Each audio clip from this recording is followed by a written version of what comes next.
आज का विचार बड़ा महत्वपूर्ण है। नवरात्र प्रारंभ हो चुकी है।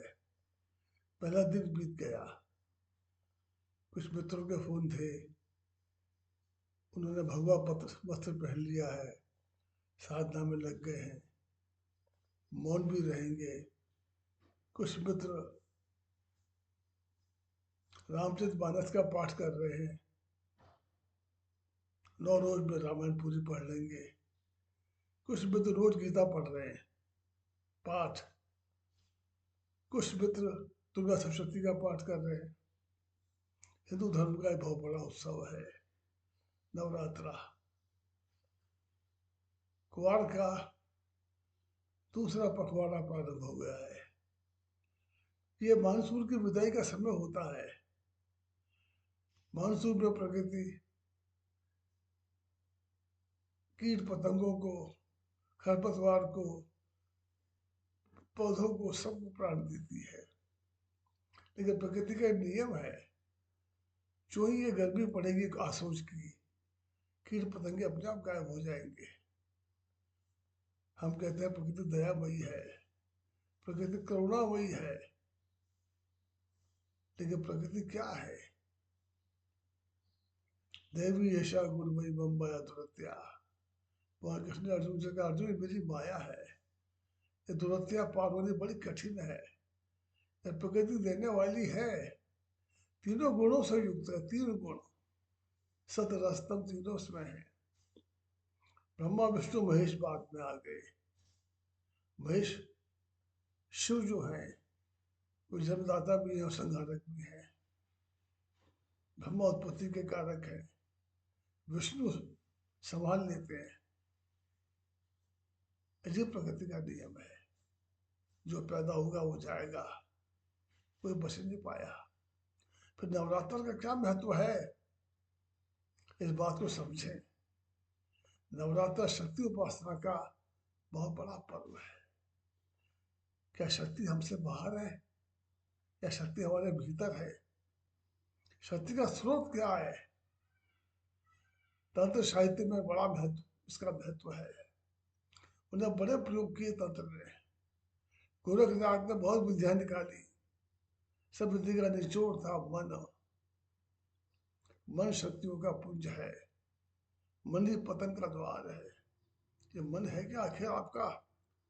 मन के विचारों का समूह मात्र है।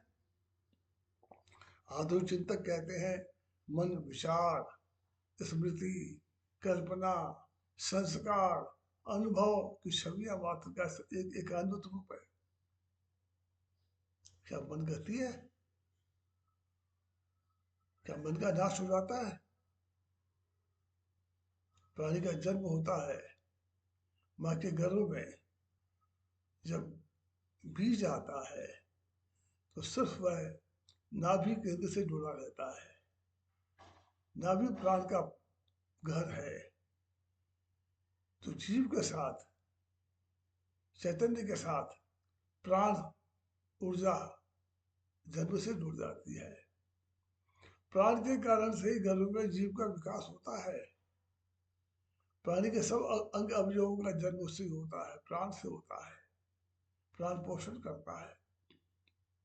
लेकिन दूसरी शक्ति और है उस परम की, उसे मन कहते हैं। मन गति नहीं, मन ऊर्जा है, मन शक्ति स्वरूपा है। वो मन माँ के आहार के साथ एकदम पैदा हो जाता है। जन्म के साथ संस्कार रूप में मन, इसे अंतर मन कहेंगे, जो कॉन्शियस माइंड कहेंगे, वह माइंड प्राण के साथ संयुक्त होकर के प्रवेश कर जाता है। कैसे आता है, क्यों आता है, कब आता है, कहना कठिन है, लेकिन वो आता है। तो शास्त्र कहते हैं मन एक परंपरागत शक्ति का स्रोत है, और शक्ति का पतन होता है निरंतर सोचने से। क्योंकि मन की गति अपार है। जितनी उम्र बढ़ती है उतना प्राणी सोच का भंडार बन जाता है। सोच सोच सोच, निरंतर सोचते रहता है। सोचता है तो बोलता भी है, क्योंकि हमारे विचार का वाद से गहरा संबंध है। और कई बार तो जीभ पहले फिसल जाती है, बाद में सोच पाते कि हमें क्या कह दिया। आज नेताओं की सबसे बड़ी समस्या यही है कि उन्हें क्या बोला उन्हें पता नहीं है, बाद में कहते हैं कि हमें ये आशय नहीं था, बोल देते हैं। तो सोच जो है ये मन की का एक छवि मात्र है। सोच पैदा होती है स्मृतियों से, अनुभवों से। जितना बूढ़ा आदमी होगा उसके बाद उतना ही सोच का भंडार होगा। अब आप कह रहे हैं हम जप कर रहे हैं, हम तप कर रहे हैं, हम ग्रंथ पढ़ रहे हैं, पढ़ ही तो रहे हैं। क्या मन को निर्भर कर रहे हैं क्या? मन वैसे भार स्वरूप था, मन को और भार डाल दिया। मन को निर्भर करना ही नवरात्र का महत्व है।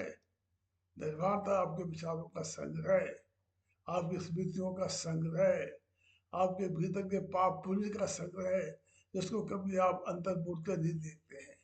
ये 9 दिन मिलते हैं अपने अंतर मन में प्रवेश करने के लिए, अपने अंतर जगत में झांकने के लिए, अपने अहंकार को देखने के लिए, अपने कुरीतियों को जानने के लिए। मैं कौन हूँ, ये रमन महर्षि सिद्धांत था।